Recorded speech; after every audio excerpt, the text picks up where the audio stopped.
समाधान हो सकता है, क्या उसका वास्तविक उपचार हो सकता है।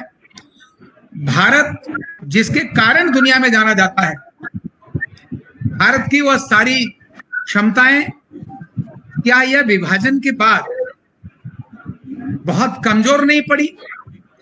जिन देशों को भारत ने ज्ञान दिया, आज दुनिया के वही देश भारत के विभाजित हिस्सों को आपस में लड़ाने का काम करके अपनी रोटी सेक रहे हैं। चाहे पाकिस्तान के रूप में पाकिस्तान को चढ़ाने वाले, भारत के अगेंस्ट करने वाले, बांग्लादेश जो हिस्सा बना उसको भी भारत के अगेंस्ट लड़ाई करने वाले, यानी भारत के जो भारत शब्द बोले, अगर वास्तव में भारत के सामने अगर कोई कठिनाई है, अमेरिका नहीं है, चाइना नहीं है, कोई दूसरा देश नहीं है, वो अगर कठिनाई है तो सिर्फ और सिर्फ भारत का वो हिस्सा जो अब से कुछ वर्ष पहले भारत से किन्हीं कारणों से अलग हो गया।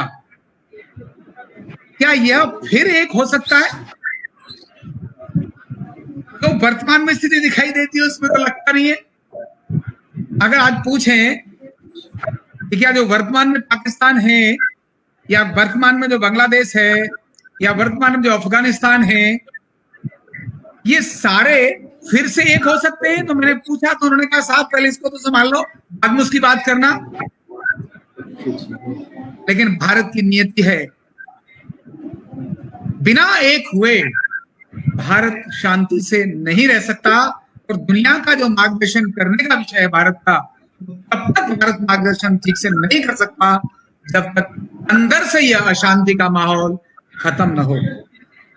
कैसे होगा खत्म? होगा जरूर। आज हमारे मध्य में हमारे सबके वरिष्ठ, बहुत बड़े चिंतक, बहुत बड़े दार्शनिक, अनेक विषयों पर जिनका बहुत गहनता से अध्ययन है, भारत के विभाजन को लेकर भी और भारत के इतिहास को लेकर भी, दुनिया के इतिहास को लेकर भी जिनका बहुत बड़ा अध्ययन है, किस प्रकार से देशों ने अपने को प्रगति की, ऐसा बहुत बड़ा अध्ययन आपका है। माननीय सतीश जी हमारे मध्य में है।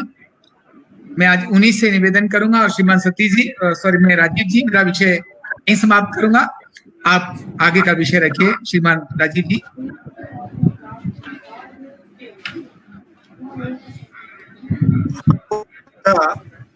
सतीश कुमार जी जो स्वदेशी जागरण मंच के अखिल भारतीय से संगठक हैं, मैं आग्रह करूंगा कि इस अखंड भारत के संकल्प के जो जीवंत विषय को लेकर आना जो है, आरोग्य पीठ के संस्थापक जो है हमारे राम गोपाल जी दीक्षित, और आप दोनों के माध्यम से वास्तव में इस संकल्पना को हम दोबारा दोहराएं, तो मैं सतीश कुमार जी को आमंत्रित करूंगा कि अपने विचारों को हम तक पहुंचाएं। सतीश कुमार जी। नमस्कार, जय स्वदेशी, जय भारत।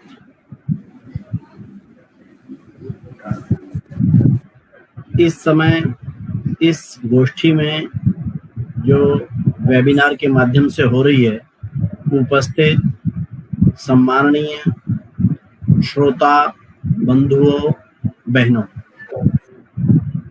सबसे पहले मैं आचार्य राम गोपाल दीक्षित जी और आरोग्य पीठ को इस बात के लिए बहुत शुभकामनाएं और साधुवाद देता हूं कि उन्होंने आज के विशेष दिन पर बहुत आवश्यक और सामयिक विषय पर आज की इस चर्चा का आयोजन किया है।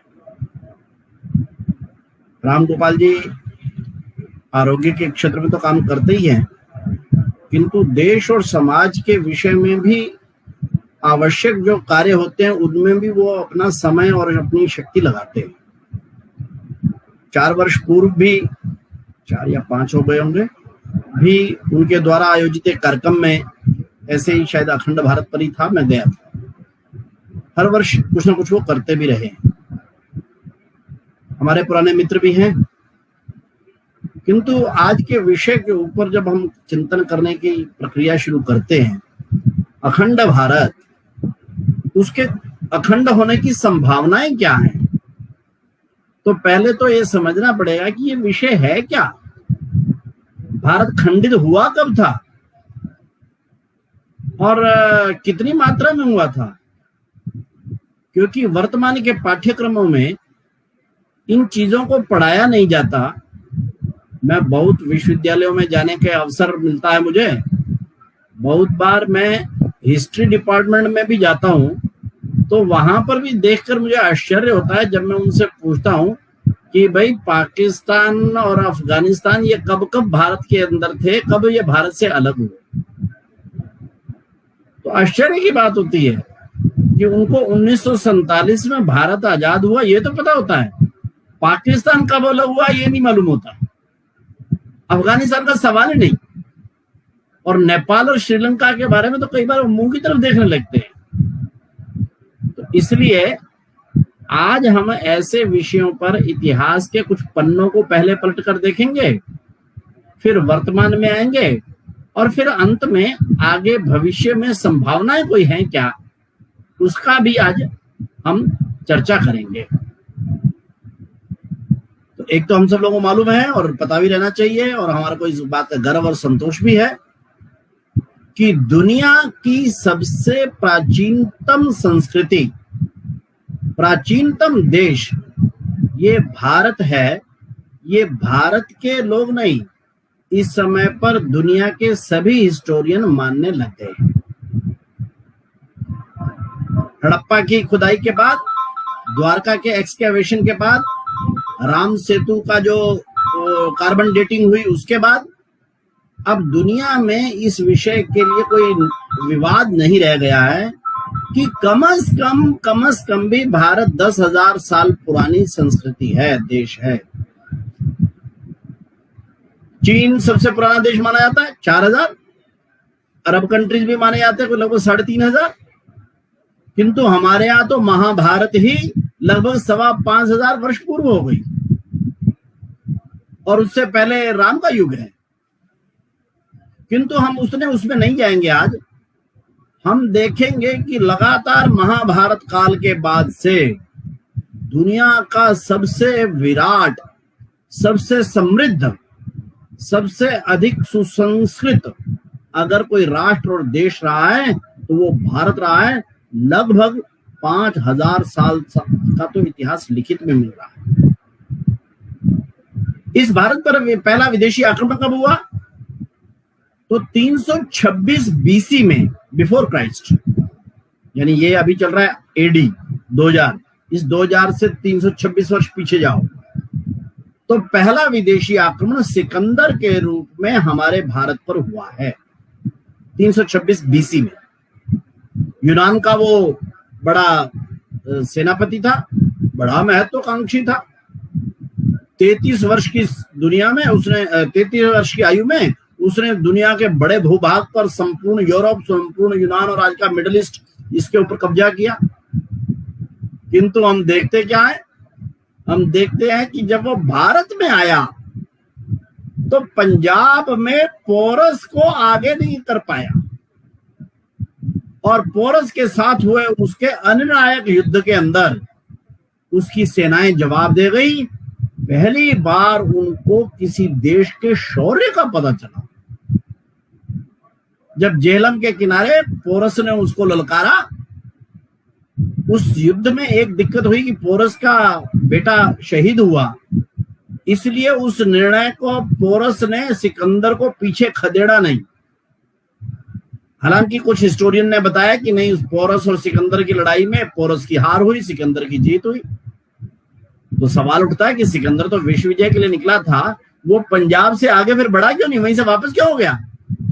तो बड़ा सरल सा जवाब देते हैं, नॉन लॉजिकल है, कि उसकी सेनाओं को घर की याद आ रही थी। सिकंदर जैसे विश्व विजयी सम्राट के सैनिक क्या कोई ऐसे थे क्या कि एक ही बार में उनको घर की याद आने लग गई?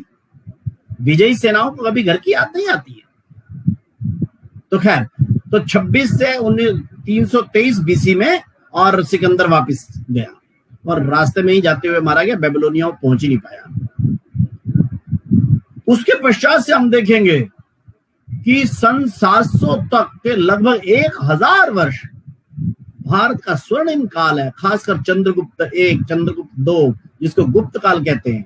ये पहली बीसी, अशोक भी इसी में राजा सम्राट इसी में हुए, बौद्ध जिस समय पर भारत का राजधर्म बन गया, तो उस समय पर इन 3-4 शताब्दियों में, जिसको गुप्त काल भी बोलते हैं चंद्रगुप्त के नाम से, उस गुप्त काल को भारत का स्वर्णिम काल भी कहा जाता है। सब प्रकार की आर्थिक, सांस्कृतिक, संगीत, इतिहास, सबका चरम उत्कर्ष पूरा 1000 साल। किंतु हम देखते हैं कि आज का जो सऊदी अरेबिया है, उस सऊदी अरेबिया में उस समय पर 622 में इस्लाम का उदय हुआ। अब इस्लाम के बाकी जो आज का दृश्य दिखता है लगभग वही उस समय से है। उन्होंने संपूर्ण दुनिया को विजयी करने का एक ऐसा ही अभियान छेड़ा। 712 में 622 से प्रारंभ हुआ इस्लाम मक्का की विजय के बाद, और 712 में मोहम्मद बिन कासिम ये पहला इस्लामिक आक्रमणकारी हुआ और भारत के सिंध राज्य पर उसने आक्रमण किया, जिसका राजा दाहिर ने बड़ा सफल प्रतिकार किया। हालांकि अंत में राजा दाहिर तो शहीद हो गए, किंतु उनकी 2 बेटियां सूर्या और परमाल ने और उसका बदला लिया। जो भी हो, 712 से लेकर 1192 तक यह जो लंबा कालखंड है, लगभग 500 साल का, 500 से थोड़ा कम, भारत ने लगातार इस इस्लामिक आंधी को लगातार रोके रखा, और पंजाब ने रोके रखा। अफगानिस्तान और उसके पश्चात ही पंजाब शुरू हो जाता है। जब मैं कहता हूं पंजाब, तो आज के वर्तमान का पंजाब नहीं है, वर्तमान के दिल्ली से लेकर और आजकल का जो पाकिस्तान का ये जो पंजाब प्रांत है, जो उधर बलूचिस्तान पर जाकर मिलता है, ये संपूर्ण एरिया पंजाब है। वर्तमान का जो पंजाब हमारे यहाँ पर है, वो तो उस सारे पंजाब का 20% से ज्यादा नहीं है। किंतु उस पंजाब में हमने, भारत ने इस इस्लामिक आंधी को रोके रखा। अंततोगत्वा पृथ्वीराज चौहान 1192 में मोहम्मद गोरी के साथ 17वीं लड़ाई में, 16 लड़ाई तो क्या नाम है मोहम्मद गोरी ने जीती, पृथ्वीराज चौहान ने जीती, किंतु उस समय पर अरे ये तुम क्या करेगा, तुम छोटी, अगली बार और लड़ाई अपनी सेना लेकर आइयो, फिर भिड़ियो मेरे से, हर बार छोड़ देते थे। और अंतिम बार भी उनके ही समधी ने उसकी सहायता की, जिसके कारण से और मोहम्मद गोरी सफल हो पाया। 1192 में दिल्ली के शासक पृथ्वीराज चौहान पराजित हुए और भारत के दिल्ली के तख्त के ऊपर एक विदेशी आक्रमणकारी ये बैठ गए। किंतु 1192 से लेकर 1947 तक भी हम क्या देखते हैं, दुनिया के इतिहास में शायद इस प्रकार का इतना लंबा अपना संघर्ष किसी ने देखा नहीं होगा। भारत ने किया, राणा कुंभा से लेकर राणा सांगा से लेकर और लगातार हम देखते हैं राणा प्रताप, कहीं वीर छत्रसाल, कहीं दक्षिण में शिवाजी महाराज महाराष्ट्र में, कहीं विजयनगर साम्राज्य कर्नाटक के अंदर, कहीं तमिलनाडु के चोल राजा, उधर आसाम की तरफ लाचित बड़फुकन, एक सब तरफ लगातार संघर्ष की मशाल ये जलती रही। कभी भी भारत ने इस्लामिक आक्रांताओं से, विदेशी आक्रांताओं के सामने सरेंडर नहीं किया। कभी भी हमने पूरी तरह से अपनी पराजय स्वीकार नहीं की। कभी जीते, कभी हारे, कभी उन्होंने बहुत बड़े भूभाग पर भी कब्जा कर लिया, किंतु कभी भी उनको शांति से राज अपने यहाँ के लोगों ने नहीं करने दिया। कोई ऐसा कालखंड नहीं दिखता, चाहे मंगोल आए हों, चाहे पठान आए हों, चाहे तुर्क आए हों, चाहे मुगल आए हों, बाबर आए हों, औरंगजेब आए, कोई आए। और इतना नहीं, 1600 में जब अंग्रेज आए, अंग्रेजों से पहले डच आए, पुर्तगीज आए, बाकी आए। क्यों आए? क्योंकि भारत इतना संपन्न राज्य था, भारत धन धान्य से इतना परिपूर्ण था। आज के उसमें अगर सामान्य कल्पना, अब उसका कोई कैलकुलेशन नहीं कह रहा हूं, लेकिन सामान्य कल्पना जो लोगों में है, जो धन धान्य से संपन्न इस समय अमेरिका को माना जाता है या यूरोप को माना जाता है, उससे कहीं अधिक संपन्नता उस समय पर भारत में थी। एक स्वाभाविक बात भी है। कि जो आक्रमणकारी आएगा कोई तो किसी गरीब के घर तो आएगा नहीं, किसी सेठ धन्ना सेठ के यहीं तो कोई लूटने के लिए लुटेरा आएगा। ये लुटेरे जितने भी आए सिकंदर से लेकर और अंग्रेजों तक, ये संपूर्ण लुटेरे केवल एक ही चाह से आते थे कि भारत में सोना चांदी हीरे जवाहरात मोती इतने अधिक हैं, यहाँ के मंदिरों में, यहाँ के घरों में, यहाँ के छोटे छोटे स्थानों पर इतना कुछ है कि छोटा सा भी अगर आक्रमण कर दिया तो उनके लिए तो एक पीढ़ी पूरा करने के लायक काम हो जाएगा। इसको समझिए। और इस सारे के कारण से भारत की ये संघर्ष गाथा ये 1600 के पश्चात एक विचित्र से उसके उस पर आ पड़ी, जिस समय पर भारत लगभग इस्लामिक उसको हरा चुका था। पेशवाओं के घोड़े, शिवाजी के पश्चात पेशवाओं का राज्य शुरू हुआ, अटक से कटक तक दौड़ रहे थे। कटक है उड़ीसा में, अटक है अफगानिस्तान से और ईरान के बॉर्डर की तरफ। कटक से लेकर अटक तक भारत के पेशवाओं के घोड़े दौड़ते थे, ऐसा संपूर्ण इतिहास में। यानी लगभग 1500 के आसपास हम संपूर्ण भारत से इस्लामिक आंधी को और निकालने में लगभग कामयाब हो गए। और उसी को देखते हुए मौलाना हाली उन्होंने लिखा, वो दीने हिजाजी का बेबाक बेड़ा, दीने हिजाजी है ना इस्लाम, वो दीने हिजाजी का बेबाक बेड़ा ना अम्मा में अटका ना कुलजम में ठटका। ये यूनान और मिडल ईस्ट में स्थान है। ना अम्मा में अटका ना कुलजम में अटका, किए पैसी पर जिसने सातों समुंदर, वो डूबा दहाने में गंगा के आकर। जो 7 समुद्र पार कराया इस्लामिक आंधी सब तबड़ता है, लेकिन उनका जहाज कहाँ का डूबा? गंगा के दहाने में आकर। वो डूबा दहाने में गंगा के आकर। और भारत अपनी इस विजय को थोड़ी स्थिरता दे पाता, अचानक उससे भी अधिक धूर्त एक नई शक्ति अंग्रेज उस समय पर भारत में आ चुकी थी। और भारत को डायरेक्ट लड़ाई लड़ने का तो अभ्यास था, ऐसी विचित्र और चालों वाली लड़ाई लड़ने का अभ्यास नहीं था कि 1600 में व्यापार के नाते से आए और धीरे धीरे करते करते उन्होंने एक बहुत बड़े क्षेत्र के ऊपर अपना और प्रक्रियाएं करनी शुरू कर दी। और अंततोगत्वा 1757 में प्लासी की लड़ाई में, प्लासी यानी आज का बंगाल में है, जो आज का बंगाल समझिए, उस समय पर सराजुद्दौला भारत की तरफ से वहां पर राजा थे और उन्होंने उसके मुख्य सेनापति मीर जाफर को ही खरीद लिया। लॉर्ड क्लाइव ने, अंग्रेजों की तरफ से सेनापति था लॉर्ड क्लाइव। अंग्रेजों ने भारत का पहला युद्ध 1600 से लेकर 1757 तक तो केवल व्यापार करते थे, तब तक उनका शासन कहीं पर नहीं था, प्रभावी हो गए थे, किंतु पहला शासन भी उन्होंने को लड़ाई लड़कर नहीं जीता। मीर जाफर उसके सेनापति को मोटी रिश्वत देकर अपने पास कर लिया। एंड टाइम पर मीर जाफर ने सेना को आदेश ही नहीं दिया लड़ने की, और प्लासी की लड़ाई अंग्रेजों ने इस प्रकार से जीत ली और भारत पर अंग्रेजों का शासन स्थापित हो गया। लेकिन 1757 से लेकर 1857 के प्रथम स्वतंत्रता संग्राम तक जब अंग्रेजों ने भी कब्जा किया, तभी भी भारत की रुका क्या? ना। भारत में चाहे इस्लाम हो, डच हो, पुर्तगीज हो, मंगोल हो, तुर्क हो, कोई हो,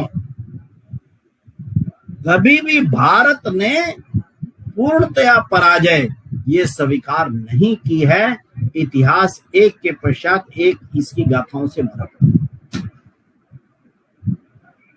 और 1857 का तो प्रथम स्वतंत्रता संग्राम हुआ। वीर सावरकर जी ने जिसके ऊपर ग्रंथ लिखा, 1857 प्रथम स्वतंत्रता संग्राम। और केवल और उस स्वतंत्रता संग्राम के अंदर भारत के 3 लाख लोग शहीद हुए। ये झांसी की रानी ये उसी समय पर है, तात्या टोपे उसी समय, मंगल पांडे उसी समय पर हुए।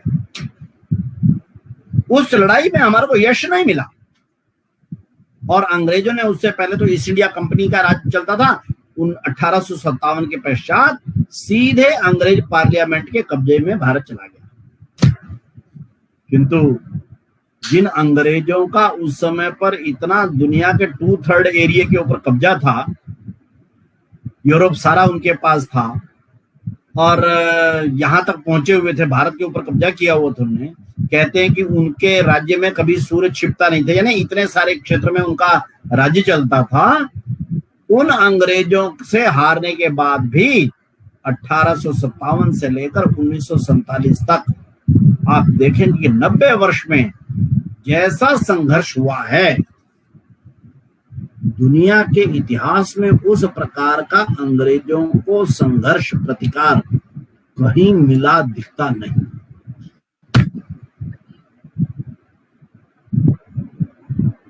और केवल सैनिक ही लड़े नहीं, बुद्धिजीवी लड़े, संत लड़े। अब जो बंकिम चंद्र चटर्जी रहे, जिन्होंने पहला और गीत लिखा आनंद मठ उपन्यास के अंदर, आप देखिए क्या है वो जो आनंद मठ उपन्यास है, वो उपन्यास वास्तव में सन्यासियों के द्वारा संघर्ष की गाथा के ऊपर आधारित वो उपन्यास है। संघर्ष किन्होंने किया? आनंद मठ के सन्यासियों ने किया, देश की आजादी के। और अब बंकिम चंद्र चटर्जी ये खुद रामकृष्ण परमहंस के परम शिष्य थे और उनको देश समाज के लिए कुछ ऐसा लिखना करना चाहिए, देश समाज की स्वतंत्रता के लिए हमारे को लड़ना करना चाहिए। तो हमारे को अंग्रेजों की, वो उस समय पर वकालत करते थे और जज भी थे बंकिम चंद्र बाबू, तो हमारे को इन अंग्रेजों की ये गुलामी करने के लिए नौकरी नहीं करनी है। इस सारे की प्रेरणा देने वाले कौन थे?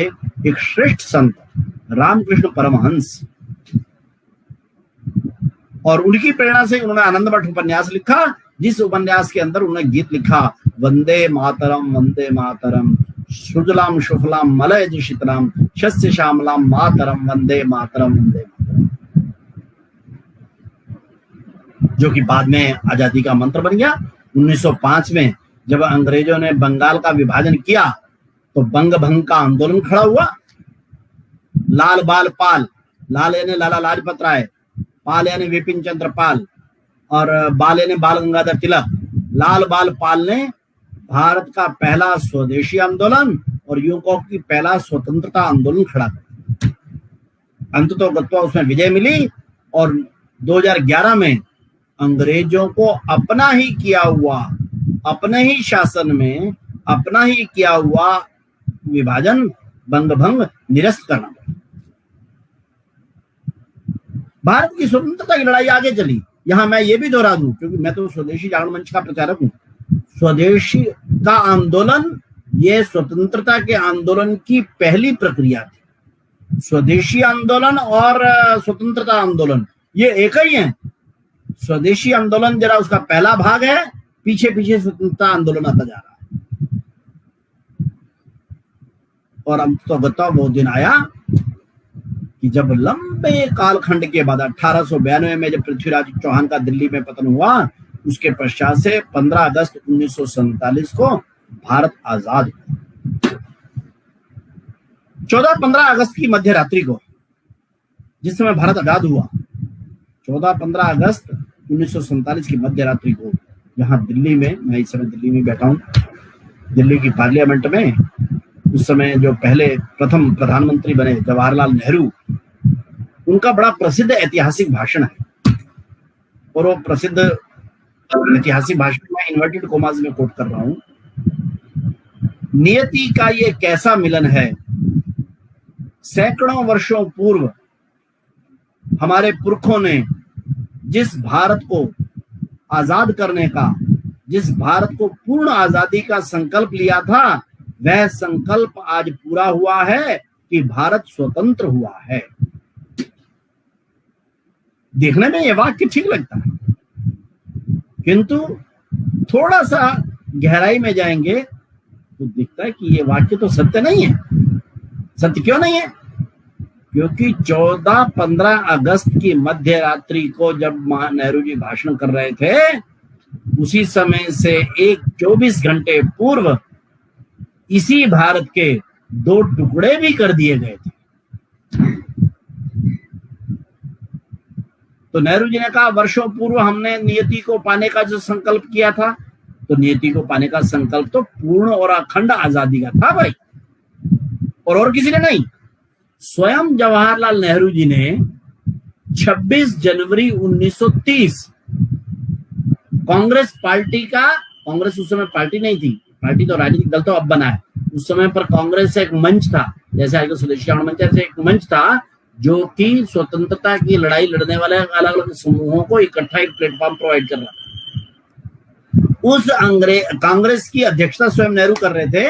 1930 में 26 जनवरी को, उस दिन लाहौर शहर जो पाकिस्तान के कब्जे में है, लाहौर शहर में कांग्रेस का अधिवेशन चल रहा था। तो 26 जनवरी 1930 की रात्रि को नेहरू जी ने उस समय के 400 के लगभग कांग्रेस के लोगों को लेकर बाहर ले गए। लाहौर शहर से बाहर रावी नदी थी।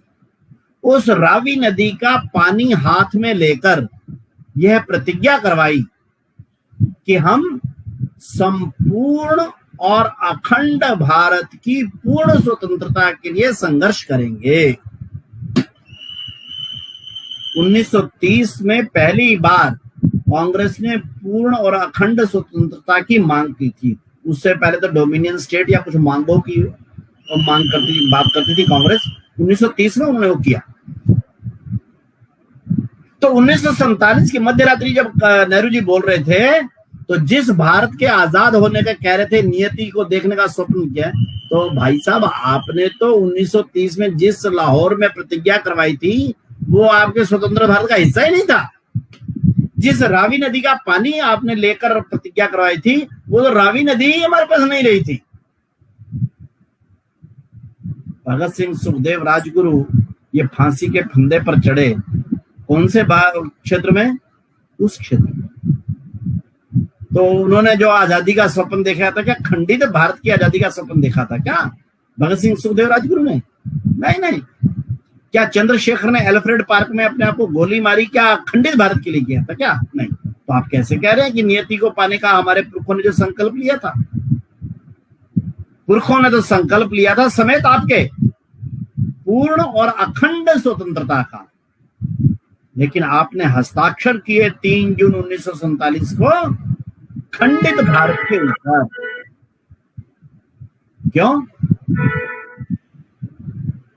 बनाए? तो कोई बहुत कारण, लेकिन जो असली कारण है वो था उस समय के कांग्रेस के नेताओं को सत्ता की इच्छा जाग गई थी। उनको लग रहा था कि अगर हम विभाजन पर हस्ताक्षर करके तुरंत सत्ता ले लेते हैं तो हमारे मंत्री, प्रधानमंत्री, मुख्यमंत्री सब बन जाएंगे, और यदि अगर हम अखंड भारत की मांग पर टिके रहे तो हो सकता है संघर्ष 10, 12, 15, 20 साल आगे चला जाए, और वो तो फिर हमारा फायदा क्या होगा?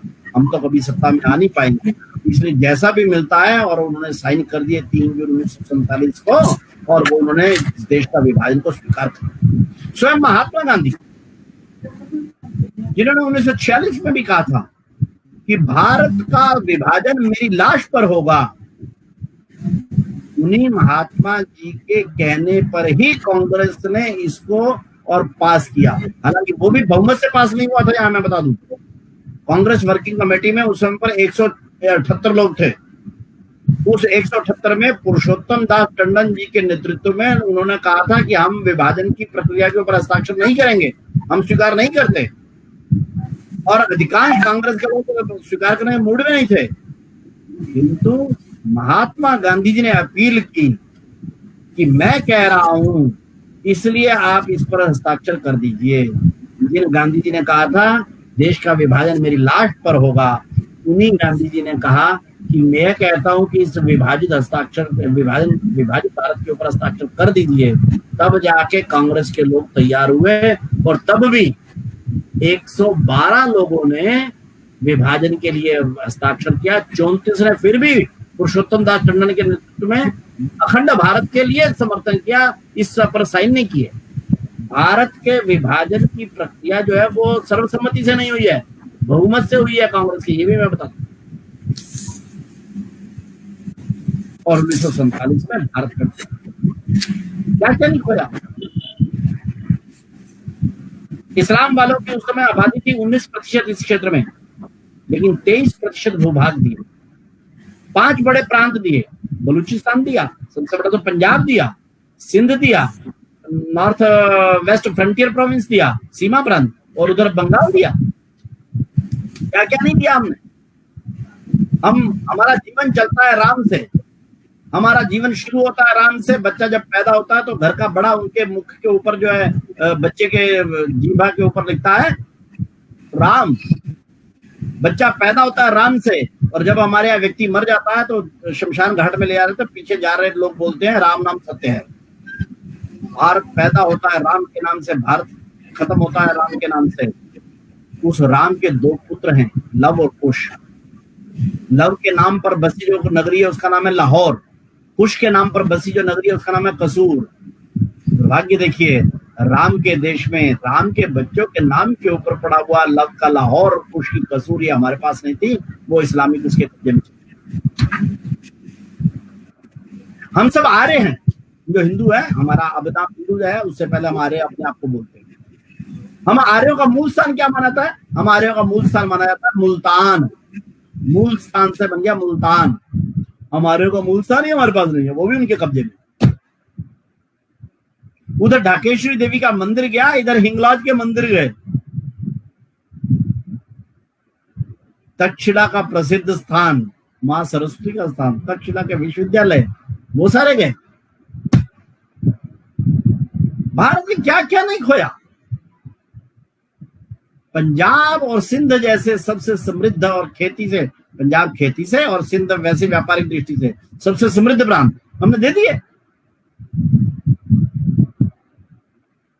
कुछ लोग कहते क्या चाह रहा था, ऐसे ही होता है, करना ही पड़ता है उस समय पर। तुम्हारे को क्या पता अंग्रेजों ने क्या नाम है किया ऐसा। अंग्रेजों ने कराया, हमने क्यों स्वीकार किया? दुनिया में निर्णय ऐसे होते हैं क्या?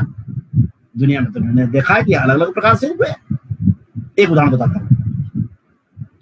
अमेरिका में जैसे यहाँ पर हिंदू मुस्लिम का चक्कर पड़ गया और अंग्रेजों ने कहा कि चलो मुसलमानों के लिए पाकिस्तान दे दो, हिंदुओं के लिए हिंदुस्तान कर दो।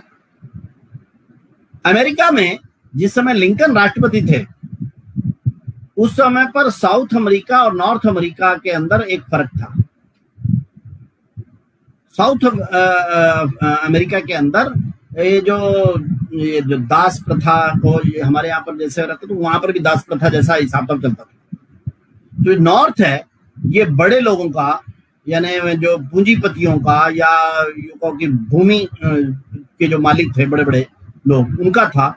और जो दक्षिण अमेरिका था ये गरीब लोग या जो उनकी नौकरियां करते थे या उनके खेतों में काम करते थे, जरा उनको डोमिनेट था। लिंकन ने कहा कि दास प्रथा को खत्म करेंगे, संपूर्ण अमेरिका एक जैसा रहेगा। जो बड़े बड़े जमींदार थे, बड़े बड़े पूंजीपति थे नॉर्थ अमेरिका वाले, उन्होंने कहा क्या लिंकन आप क्या कहते हो? उनके पास सेनाएं थी अपनी रखी हुई, उनका पैसा बहुत था। उन्होंने लिंकन को चुनौती दी कि दास प्रथा खत्म नहीं करने देंगे, अगर तुम दास प्रथा खत्म करने करोगे तो हमारे को गृह युद्ध छिड़ जाएगा। अमेरिका के राष्ट्रपति ने कहा कि मुझे दास प्रथा खत्म भी करनी है, देश को अखंड भी रखना है, इसके लिए अगर मुझे गृह युद्ध भी करना पड़ा तो गृह युद्ध भी मुझे स्वीकार।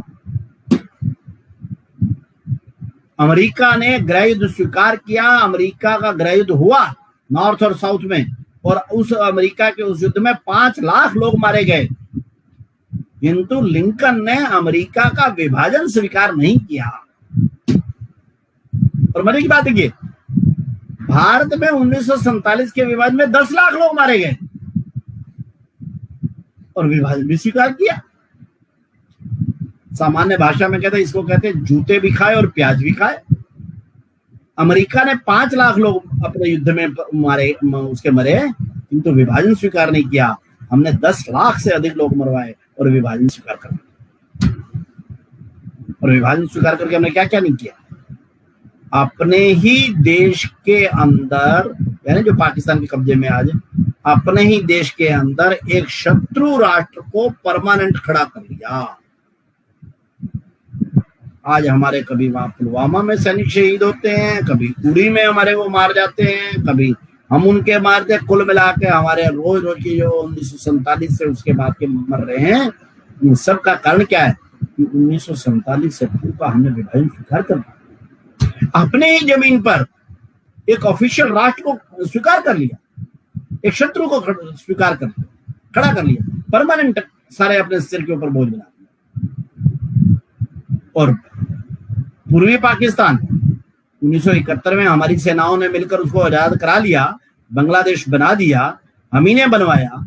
शत्रु को दो हिस्सों में बंटवाना चाहिए, अच्छा वो हुआ 1971 के युद्ध में। ये भारत की बड़ी उपलब्धियों में से एक मानी जाएगी, जिस समय हमने पाकिस्तान के और 92,000 फौजियों को सरेंडर करवा लिया था। जनरल नियाजी का सरेंडर करवाया था, हमारे उस समय जनरल अरोड़ा थे। किंतु वो बांग्लादेश भी आज हमारे खिलाफ हुआ खड़ा है, हो रहा है। क्यों? क्योंकि ना केवल 1947 में हमने विभाजन को स्वीकार किया, 1947 के पश्चात विभाजन को स्वीकार करते हुए अखंड भारत हमारे को दोबारा भी लाना चाहिए, इसे विचार को ही त्याग दिया। बड़े कमजोर राष्ट्र के रूप में हम आज तक होकर आए। और अभी तो समय नहीं होगा, लेकिन आप जब कभी कहेंगे तो इसके बारे में चर्चा हो सकती है कि आज अगर भारत उतना समृद्ध नहीं हुआ है तो इसका एक बड़ा कारण उस समय का विभाजन भी है। यूरोप के 28 देशों इन्होंने अपनी करेंसी एक रखी हुई है। आज यूरोप समृद्ध है तो उसका एक कारण है 28 देश EU, यूरोपियन यूनियन, यूरो एक करेंसी कर रखी है उन्होंने 20 देशों ने। अमेरिका अखंड रहा, यूरोप ने अपने आप को इकट्ठा कर रखा है, इसलिए वो देश समृद्ध हैं। भारत ने अपने आप को खंडित स्वीकार कर लिया, इसलिए दंगे फसाद भुखमरी सब हमारे यहाँ। अब कोई कह सकता है कि अच्छा ये बात तो ठीक है, लेकिन अब इसकी क्या प्रासंगिकता है? हुआ ठीक है, 1947 में नहीं करना चाहिए था, लेकिन अब तो पाकिस्तान एक संपन्न राष्ट्र है, अब तो परमाणु शक्ति संपन्न है, चीन उसकी पीठ पर खड़ा है, और इधर भी बांग्लादेश भी अब क्या नाम है अपने इकोनॉमी के लिए बड़ी स्ट्रांग होता देश होता जा रहा है। नेपाल तो है ही है, उधर श्रीलंका भूटान वो भी यही है, म्यांमार भी है ही है, अफगानिस्तान भी है। तो अब इनको ये तो अब व्यावहारिक बात है, अब कैसे वापस कैसे हो सकते हैं? जो रोज लड़ रहे हैं, जो हमारे खिलाफ परमाणु बम डालने को तैयार है, हमारा धमकियां दे रहे हैं, हम कह रहे हैं अखंड भारत, तो लोग कई सोचते हैं ये अव्यावहारिक बातें करते हो। किंतु एक बात ध्यान कर लीजिए, 1947 से लेकर आज तक हम लोगों ने कभी भी अखंड भारत के विचार को त्यागा नहीं है। ये भी कोई राम गोपाल जी कोई नया नहीं करवा रहे हैं ये कर्म। राम गोपाल जब छोटे से थे तब से देखते थे, इसलिए ये भी अब करा रहे हैं। दुनिया में भी यही होता है। 47 से लेकर आज 2020 तक, इन 73 सालों में भारत में अखंड भारत के विचार को हम लोगों ने न केवल जीवित रखा है, बल्कि धीरे धीरे हम इसको बढ़ा रहे हैं। दुनिया में भी तो ऐसे हुआ। इजराइल 1850 वर्षों पश्चात, 1850 वर्ष तक उनको क्या नाम है निकाल दिया गया यहूदियों को वहां से, लेकिन 1850 वर्षों बाद द्वितीय विश्व युद्ध के बाद 1948 में उन्होंने अपने देश को पुनः प्राप्त कर लिया। यरूशलेम को दोबारा से प्राप्त हो गया। द्वितीय विश्व युद्ध में ही जर्मन के 2 टुकड़े कर दिए अंग्रेजों ने, अमेरिका ने, एक पूर्वी जर्मनी और पश्चिमी जर्मनी। और 1979 में जिस समय पर हम राम जन्मभूमि का शिलान्यास कर रहे थे, कामेश्वर चौपाल और बाकी लोग शिलान्यास कर रहे थे, उसी दिन 9 नवंबर को उधर से खबर आ रही थी, पूर्वी जर्मनी और पश्चिमी जर्मनी के बीच में जो दीवार थी उसको बर्लिन की दीवार कहते थे, लोग उसको तोड़ने में लग गए थे और उन लोगों को तोड़ मारी दीवार। 1945 से 1990 केवल 45 वर्षों में जर्मनी जो है विभाजित हुआ, 45 वर्षों में एक हो गया। बोल्शेविक क्रांति से पहले 1917 में रूस था, बोल्शेविक क्रांति हुई 1917-18 में, धीरे धीरे करके उन्होंने 10 देशों के ऊपर कब्जा कर लिया। तो 10 देश मिलकर एक बन गए USSR, United states of Soviet republics. 1917-18 से लेकर 1987-88 तक लगभग 70 साल वो 11 देश एक देश के रूप में रहते रहे। किंतु 1990 में जब रूस टूटा, 1999 में टूटा, तो वो 11 देश अलग होकर अपने अस्तित्व में आ गए। कहने का मतलब क्या है? देश टूट सकते हैं, देश जुड़ सकते, टूट सकते हैं, देश जुड़ सकते हैं, उस देश में रहने वाले समाज की इच्छा शक्ति के ऊपर निर्भर है। इच्छा शक्ति हुई तो आप सफल हो जाएंगे, अखंड भारत पक्का हो जाएगा। लड़ाई भिड़ाई के आधार पर नहीं, वैसे हो जाएगा। अच्छा एक बार मैं अंदर की बात बताऊंगा। 1951-52 में ही जम्मू कश्मीर में धारा 370 लगा दी गई। हम लोग धारा 370 का उस समय से विरोध करते आए थे, हम विरोध करते आते थे, लेकिन तो भी हम अंदर खाते में थे अब ये 370 हटनी नहीं है, हम हटाएंगे। जहां हुए बलिदान मुखर्जी, वह कश्मीर हमारा है। हम तो बचपन से ही 7वीं 8वीं से, मैं खुद भी यही नारे लगाता आया, लेकिन अंदर खाते लगता है कहाँ हटनी उठनी है भाई। ठीक है, नारे तो हमने लगाना ही है।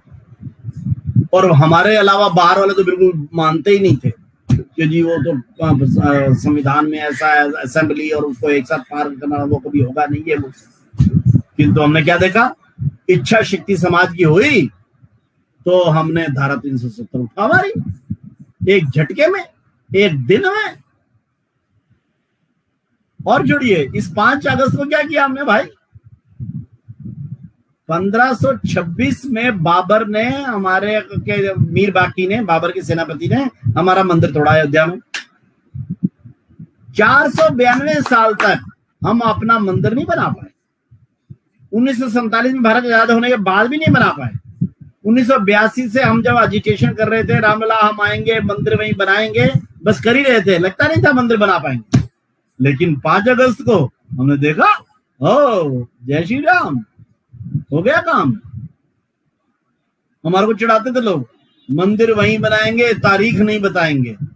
हमने कहा तारीख क्या बताएंगे, तारीख नहीं बताएंगे, वहां पर ईंटें भी लाएंगे, पत्थर तुम्हारे सिर पर भी फोड़ेंगे, और वहां तो आएंगे। तो 492 साल बाद, 494 साल बाद हम अगर अपना मंदिर बना गए, क्यों? क्योंकि हमने संकल्प लिया। हम 70 साल बाद धारा 370 हटा गए, क्यों? हमने संकल्प किया। तो हम अपना भारत अखंड क्यों नहीं कर ले जाएंगे भाई? अगर पूरी जर्मनी एक हो सकता है, अगर इजराइल अपना एक हो सकता है, तो हम क्यों नहीं हो सकते भाई? हम भी हो सकते हैं।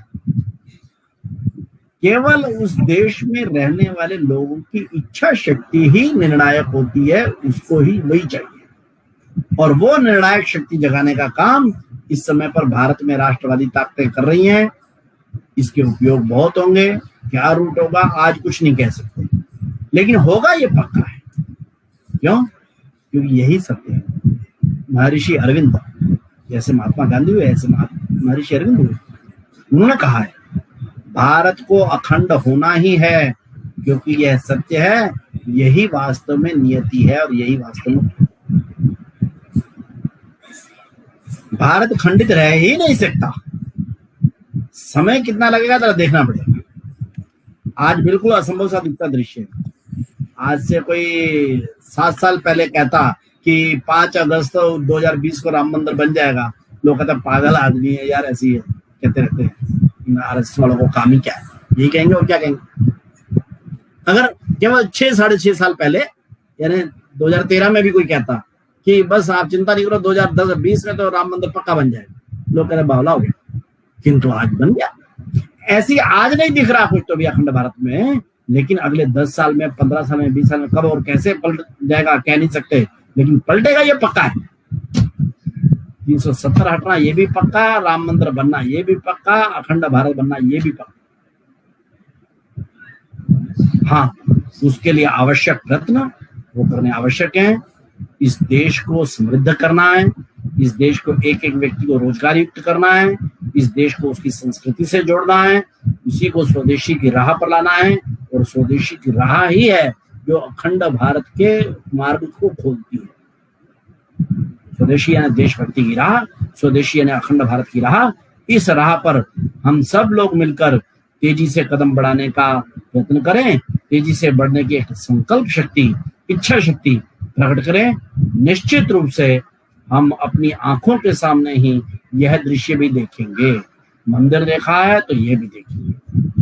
डॉक्टर हेडगेवार, जिन्होंने राष्ट्रीय स्वयंसेवक संघ की स्थापना की थी, वह शब्द बोलते थे, मराठी के शब्द है, याची देही याची डोला। अपनी आंखों से ही मैं यह दृश्य देखकर जाऊंगा। तो हम सब लोग भी इस भाव से, इस भावना से भर जाएं। आज 14 अगस्त के दिन जब आरोग्य पीठ ने एक बहुत अच्छे उसका चर्चा का आयोजन किया है, हम अपने आप को संकल्पित करें कि हम भी इस अखंड भारत के दृश्य को अपने जीवन में जीते जी देखना चाहते हैं, ऐसा एक संकल्प लिया, तो मैं समझता हूँ कि आज का आयोजन सफल हुआ। इस समय पर इतना कहना पर्याप्त है। ओम जय अखंड भारत, जय स्वदेश। बहुत सुंदर बात कही भाई साहब आपने, और आपके संदेश से एक चीज जो मैं समझ पाया जी ने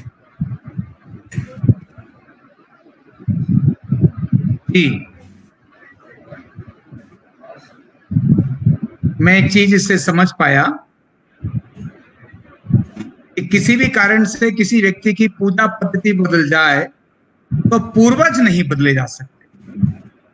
मजबूरी से या कैसे भी पूजा पद्धति बदल गई, इसका अर्थ पूर्वज बदल जाएंगे ऐसा नहीं हो सकता, क्योंकि भगवान को आराधना करने के लिए अनेक मार्ग हो सकते हैं। आज अगर हम सारे इस क्षेत्र में देखें, पूरे महाद्वीप के अगर देखें, तो जो इस्लाम मतावलंबी हैं वो एक्चुअल में मुगल नहीं है। तो मुगल और मुसलमान में जिस प्रकार फर्क है, आपकी बात से जो मैं समझ पाया, और बाकी सारे हमारे साथी भी जिस प्रकार को समझ पाए होंगे कि मुगल अलग है, मुसलमान अलग है। मुगल और मुसलमान, मुसलमान यानी इसी देश में जिनका मत परिवर्तन हो गया, जिनकी पूजा पद्धति बदल गई, वो मुसलमान हैं।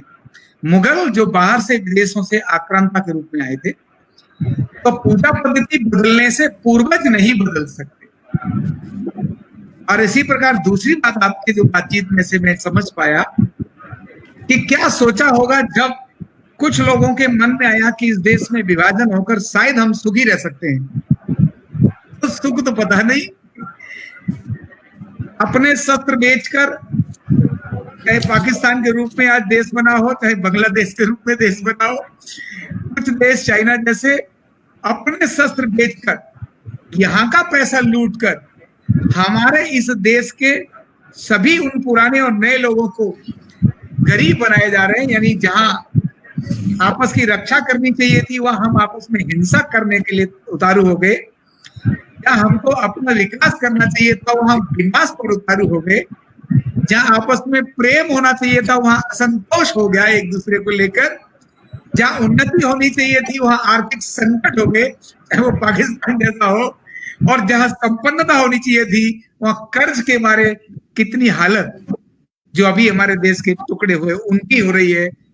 ये दुर्गति प्रगति नहीं मानी जा सकती। और इसके लिए पाकिस्तान के लोग हों, चाहे अफगानिस्तान में वर्तमान में रहने वाले लोग हों, सबको इस सत्य को स्वीकार करना ही होगा कि बिना पुनः हम अपने पूर्वजों की उस काशी को, जिसके लिए श्रीमान सतीश जी ने बताया, लब की कुछ नगरी लाहौर और कुछ की नगरी कसूर, जो गौरवशाली इतिहास है, यानी संस्कृति हमारी एक है, ये जब तक मन में भाव हमारे इन सभी लोगों के नहीं आएगा, तब तक ये प्रश्न है।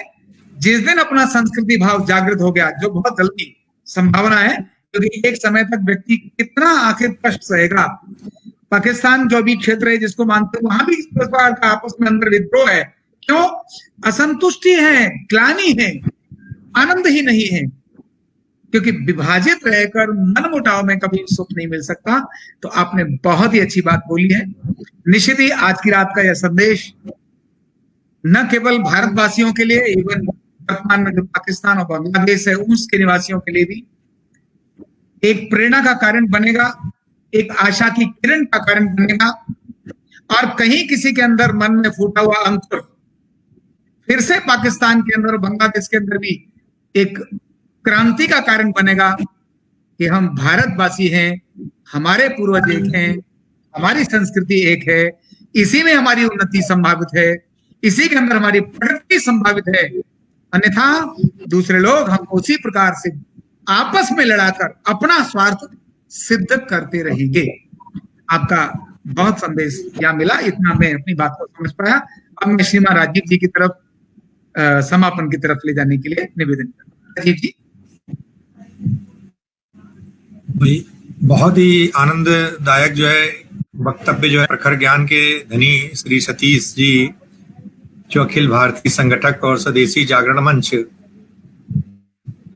से हैं, इन्होंने ऐसा कि सामाजिक संकल्प और संगठन और सरकार की इच्छा शक्ति और दृढ़ता से जो पिछले दिनों में कुछ देखा गया है, वास्तव में उसमें काफी कुछ, लेकिन फिर भी जो उन्होंने बात कही पिछले वक्तव्यों में मैंने देखा, बड़ा आनंद आया और काफी हिस्ट्री को पुराना रिवाइज हुई हमारी कि यूरोप के देश आज भी देखिए विकसित हैं और हम आज भी जो है विकासशील देशों में हमारी गिनती गिनी जाती है। तो ये बहुत ही सुंदर जो है स्वतंत्रता दिवस की पूर्व संध्या में जो अखंड भारत के संकल्प को के जीवंत विषय को लेकर आना, मैं आरोग्य पीठ के संस्थापक आचार्य रामगोपाल जी दीक्षित जी को भी बहुत बहुत धन्यवाद देता हूं कि ऑनलाइन से जुड़े हुए और हमारी समझ से अगर इस मध्य रात्रि के लगभग संदेश को हमारी समझ से हम लोग उसी तरफ पहुंचने वाले हैं और बहुत ही समय भी सही रखा है रामगोपाल जी ने। तो साधक ही लोग हो सकते हैं जो इस चीज को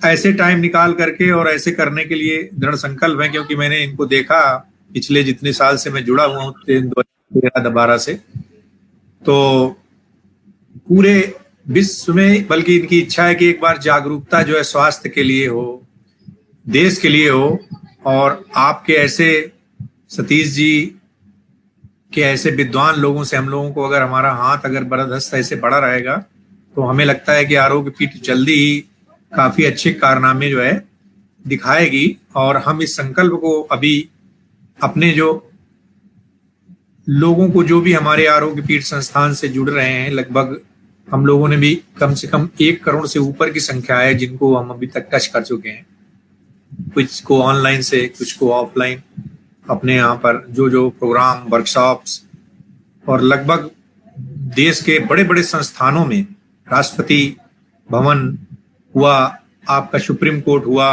आपका तमाम विधानसभाएं हुई पूरे देश के कई प्रदेशों की, यहाँ से मिजोरम, नागालैंड, और हर जगह इन्होंने अपने संदेशों को पहुंचाया है।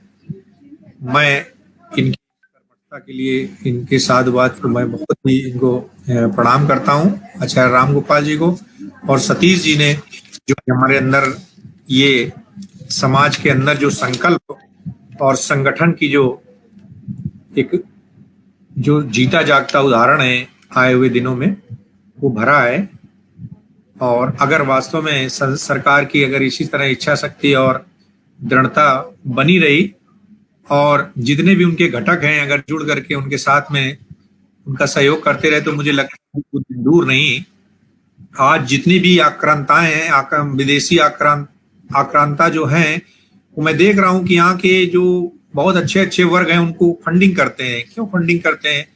कई बार एक्स सर्विसमैन के भी ग्रुप में, भारतीय सेना में मैं रहा हूं 20 साल, अभी मैं वर्तमान में आप लोगों से जुड़ रहा हूं, काम कर रहा हूं, लेकिन मैंने देखा कि आज जो एक्स सर्विसमैन ग्रुप है उनको भी पता चला कनाडा कभी कुछ दे रहा है, तो उसके पीछे बड़ा एक रहस्य है, तो उसको बहुत ही अच्छे ढंग से, और बाकी जितने भी हमारे देश के हिंदू घटक हैं, इस देश में रहने वाले कोई जो है हमारे, ये जो कोई हिंदू हमारी एक पद्धति है और इसके अंदर जो भी रहता है, चाहे वो पारसी हो, चाहे वो मुसलमान हो, चाहे वो किसी धर्म का हो, वो सब जो है इन पद्धति से कार्यक्रम करते हैं। और इसीलिए थोड़ा सा आज जो 4 साल लग गए, वो उसी एक उदारवादी नीति या कह सकते हैं कि हम हमारे अंदर जो है वो दृढ़ता, वो संकल्प से लेकर हम आगे नहीं बढ़े। तो मैं ऐसे जिन्होंने हमारे जो है दोनों आंखों को खोला और हमारे अंदर जो है ऊर्जा भरी है, सतीश कुमार जी, जो मैं चाहूंगा कि वो बहुत ऊंचाइयों तक स्वदेशी जागरण मंच के संकल्पों को ले जाएं और हम उनके साथ में खड़े दिखेंगे जहां पर भी उनकी आवाज होगी। तो बहुत बहुत आभार, और सतीश जी और जितने भी ऑनलाइन में हमारे साथ जुड़े साधक हैं उनका भी बहुत बहुत आभार, और कि उन्होंने अपना समय दिया इस समय जो है। और जो भी हमारे इस प्रोग्राम लाइव कर रहे हैं, दीप्ति जी हुई या हमारी अध्यक्षिका इस समय पोर्टल में नहीं है, लेकिन जरूर वो इस प्रोग्राम को देख रही होंगी, संतोष गुप्ता बहन जी को, उनको भी प्रणाम। तो सभी आरोग्य पीठ के जितने भी बैक डोर से जो कार्यक्रम को संपादित करते हैं, सभी का हमारा जो है आभार, धन्यवाद। और मैं अभी आचार्य राम गोपाल जी से, ऋषि जी से आग्रह करूंगा कि जैसे वो हमेशा किसी कार्यक्रम को कल्याण मंत्र के द्वारा कल्याण मंत्र को कह करके और उसको खत्म करते हैं, तो प्लीज वो अपनी इस प्रोग्राम को कल्याण मंत्र के द्वारा खत्म करें। आचार्य राम गोपाल जी दीक्षित, प्लीज। जी, बहुत बहुत धन्यवाद श्रीमान राजीव जी। मैं कल्याण मंत्र बोलूंगा, मेरे साथ ही सभी लोग बोलेंगे। ओम सर्वे भवन्तु सुखिनः, सर्वे सन्तु निरामयः, सर्वे भद्राणि पश्यन्तु, मा कश्चित् दुःखभाग् भवेत्। ओम शांति शांति शांति।